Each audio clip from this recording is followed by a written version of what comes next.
ब्रह्मा गुरु विष्णू गुरुदेव महेश्वरा सद्गुरु साक्षात परब्रह्म तस्मै श्री सद्गुरे नमः।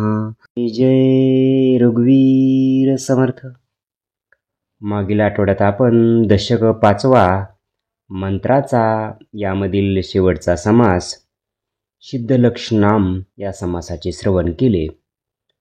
या समासात समर्थ म्हणतात की ब्रह्मस्वरूपाच्या ठिकाणी देहच नाही तर मग संदेह कोठला। म्हणूनच जो पूर्ण निसंदेह होतो त्याला सिद्ध म्हणावे। सिद्ध हा निर्मळ आत्मवस्तूशी एकरूप होतो। सिद्ध हा परमात्मा स्वरूप असतो। आता चालू आठवड्यात नवीन दशक देवशोधन नाम सुरू झाला असून त्यातील पहिला समास देवशोधन नाम याचे श्रवण आता आपण करूयात। जय जय रघुवीर समर्थ। श्रीमत दासबोध दशक 6वा देवशोधन नाम समास पहिला देवशोधन नाम श्रीराम समर्थ। चित्त सुचित करावे बोलले ते जीवी धरावे सावध होऊन बैसावे निमिष एक। श्री समर्थ म्हणतात की आता चित्त एकाग्र करून मी जे सांगतो ते ऐकून हृदयात धरून ठेवा। एक क्षणभर सावध होऊन बैसा आणि सांगतो ते श्रवण करा। कोणी एके ग्रामी अथवा देसी राहणी आहे अपनासी न भेटता तिथल्या प्रभोसी सौख्य कैसे। समर्थ या ठिकाणी सांगतात की आपल्याला जर कुठल्या गावात किंवा एखाद्या देशात राहायचे असेल तर आपल्याला प्रथम त्या गावाच्या किंवा देशाच्या वरिष्ठ अधिकारी असेल किंवा जो अधिपती असेल त्याला भेटलो नाही तर आपल्याला सुख कसे लाभेल। म्हणून ज्यास जेथे राहणे तेने त्या प्रभूची भेटी घेणे म्हणजे होय श्लाघ्यवाने सर्व काही। समर्थ या ठिकाणी सांगतात की म्हणून ज्याला जिथे राहायचे असेल त्याने तिथल्या मुख्याधिकाऱ्याची भेट घ्यावी म्हणजे सर्व काही सुरळीत होते। प्रभूची भेटी न घेता तेथे कैसी मान्यता आपले महत्त्व जाता वेळ नाही। समर्थ म्हणतात की मुख्याधिकाऱ्याची भेट घेतली नाही तर तेथे आपल्याला कोणी मानणार नाही आणि मग आपले महत्त्व नाहीसे व्हायला वेळ लागणार नाही। म्हणून रायापासून रंक कोणी एकतरी नायक त्यास भेटन हा विवेकी जाणती। समर्थ म्हणतात की म्हणून राजापासून रंकापर्यंत जो कोणी तेथील नायक असेल त्याला भेटणे यातच शहाणपण असते असे विचारी लोक जाणतात। त्यास न भेटता त्याचे नगरी राहता धरतील बिगारी तेथे न करिता चोरी अंगी लागे। समर्थ या ठिकाणी सांगतात की त्यांना न भेटता आपण त्यांच्या नगरात राहिलो तर ते धरून नेऊन वेठबिगारीला लावतील किंवा चोरी केली नसतानाही ते चोरीचा आरोप लावू शकतील। या कारणे जो शहाणा तिने प्रभूशी भेटावे जाना ऐसा ना करिता दैन्यवाना संसार त्याचा। समर्थ या ठिकाणी म्हणतात की म्हणून जो शहाणा असेल त्याने मुख्याधिकाऱ्याला भेटावे नाहीतर त्याला नाना संकटाला तोंड द्यावे लागेल। ग्रामी थोर ग्रामाधिपती त्याहून थोर देशाधिपती देशाधिपतीहून थोर नृपती थोर जाणावा। समर्थ म्हणतात की एखाद्या गावात ग्रामाधिकारी हा श्रेष्ठ असतो त्याच्यापेक्षा देशाधिपती अधिक श्रेष्ठ असतो आणि त्याच्यापेक्षा राजा हा वरिष्ठ असतो। राष्ट्राचा प्रभू तो राजा बहुराष्ट्र तो महाराजा महाराजांचाही राजा तो चक्रवर्ती। समर्थ या ठिकाणी सांगतात की राष्ट्राचा जो प्रभू असतो त्याला राजा म्हणतात तर अनेक राष्ट्राचा अधिपती असेल त्याला महाराजा म्हणतात आणि जो महाराजांचाही राजा असतो त्याला चक्रवर्ती म्हणतात। एक नरपती एक गजपती एक हयपती एक भूपती सकळामध्ये चक्रवर्ती थोर राजा। एक नरपती असतो एक गजपती असतो तर दुसरा हयपती असतो तर कुणी भूपती असतो। या सगळ्यापेक्षा चक्रवर्ती हा श्रेष्ठ राजा असतो। असो ऐशिया समजता एक ब्रह्मा निर्माण करता त्या ब्रह्म्यासी निर्मिता कोण आहे। असो तर अशा सर्वाचा निर्माण करता एक ब्रह्मदेव असतो आणि तर त्या ब्रह्म्याचाही निर्माता कोणतरी असतो असे समर्थ या ठिकाणी विशद करतात. ब्रह्मा विष्णू आणि हर त्यासी निर्मिती तोची थोर, तो ओळखावा परमेश्वर नाना यत्ने. समर्थ म्हणतात की ब्रह्मा विष्णू आणि शंकर यांना जो निर्माण करतो तो त्यांच्यापेक्षा थोर असतो. त्या परमेश्वराची नाना प्रयत्नांनी ओळख करून घ्यावी. तो देव ठाई पडेना, तरी यमयातना चुकेना, ब्रह्मांड नायका चोजवेना, हे बरे नव्हे. समर्थ म्हणतात की त्याची प्राप्ती झाली नाही तर यमयातना चुकत नाहीत. जर ब्रह्मांड नायकाला ओळखते आले नाही तर हे बरे नाही. जेने संसारी घातले, अवघे ब्रह्मांड निर्माण केले, त्यासी नाही ओळखले तोची पतित. समर्थ या ठिकाणी सांगतात की ज्याने आपल्याला या संसारात घातले, ज्याने अवघे ब्रह्मांड निर्माण केले, त्या परमात्म्यास जो ओळखत नाही त्याला पतित समजावे.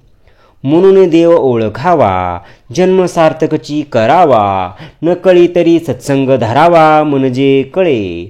समर्थ या ठिकाणी सांगतात की म्हणून देव कोणता ते ओळखून आपल्याला या नरदेहाचे सार्थक करायचे आहे. जर आपल्याला ते कळत नसेल तर सत्संग धरावा म्हणजे ते आपल्याला कळून येईल. जो जाणेल भगवंत तया नाव बोलीजे संत, जो शाश्वत आणि अशाश्वत निवाडा करी. समर्थ या ठिकाणी सांगतात की जो भगवंताला जाणतो त्याला संत म्हणतात. संत हे शाश्वत आणि अशाश्वताचा निवाडा करतात. चळेना ढळेना देव, ऐसा ज्याचा अंतर्भाव, तोची जाणी जे महानुभाव, तोची साधू.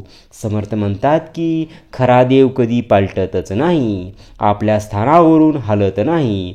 असा ज्याचा अंतकरणापासून भाव असतो तोच महानुभव संत साधू आहे असे जाणावे. जो जनामध्ये वागे, परी जना वेगळी गोष्टी सांगे, ज्याचे अंतरी ज्ञान जागे तोची साधू. समर्थ या ठिकाणी सांगतात की जो लोकात वावरतो पण गोष्टी मात्र जगावेगळे सांगतो, त्याच्या अंतरात आत्मज्ञान सदैव जागत असतेच तोच साधू होय. जाणीजे परमात्मा निर्गुण, त्यासीच म्हणजे ज्ञान, त्यावेगळे ते अज्ञान सर्व काही. समर्थ या ठिकाणी सांगतात की निर्गुण परमात्म्यास तद्रूप होऊन जाणणे, त्याच्याशी ऐक्य होणे यालाच ज्ञान म्हणावे. याखेरीज जे सर्व काही आहे ते अज्ञान जाणावे. पोट भरावया कारणे, नाना विद्या अभ्यास करणे, त्यास ज्ञान म्हणते ते परिणेने सार्थक नव्हे. समर्थ म्हणतात की पोट भरण्यासाठी नाना विद्याचा अभ्यास करणे यालाही ज्ञान म्हणतात, पण त्याने मनुष्यजन्माचे सार्थक होत नाही. देव एक ओळखावा, तेची जाण्यान ते सार्थक, एर अवघे निरर्थक पोट विद्या. समर्थ म्हणतात की ज्या योगे एका देवाचा साक्षात्कार होतो तेच खरे ज्ञान असते आणि त्याने सार्थक होते. बाकीच्या सर्व पोट भरण्याच्या निरर्थक विद्या असतात. जन्मवरी पोट भरिले, देहाचे संरक्षण केले, पुढे अवघेचे व्यर्थ गेले अंतकाळी. समर्थ म्हणतात की जन्मभर पोट भरण्यासाठी कष्ट केले, या देहाचे संरक्षण केले, पण अंतकाळी ते सर्वच व्यर्थ जाते. एवं पोट भरावयाची विद्या, तेसे म्हणू नये सद्विद्या, सर्वव्यापक वस्तू सध्या पाविजे ज्ञान. समर्थ या ठिकाणी सांगतात की म्हणून पोट भरायची जी विद्या असते तिला सद्विद्या म्हणू नका. ज्या योगे सर्व व्यापक वस्तूची तत्काळ प्राप्ती होती तेच खरे ज्ञान होय. ऐसे जयापशी ज्ञान, तोची जाणावा सज्जन, तयापाशी समाधान पुशिले पाहिजे. समर्थ म्हणतात की असे ज्ञान ज्याच्याजवळ असते तो संत असे जाणावे व त्यालाच समाधान मिळवण्याचा मार्ग कोणता तो विचारावा. अज्ञानास भेटता अज्ञान, तेथे कैसे सापडेल ज्ञान, करंट्यास करंट्याचे दर्शन होता भाग्य कैसे. समर्थ म्हणतात की जर एखादा अज्ञानी माणूस दुसऱ्या अज्ञानी माणसाजवळ गेला तर तेथे ज्ञानाची प्राप्ती कशी होणार.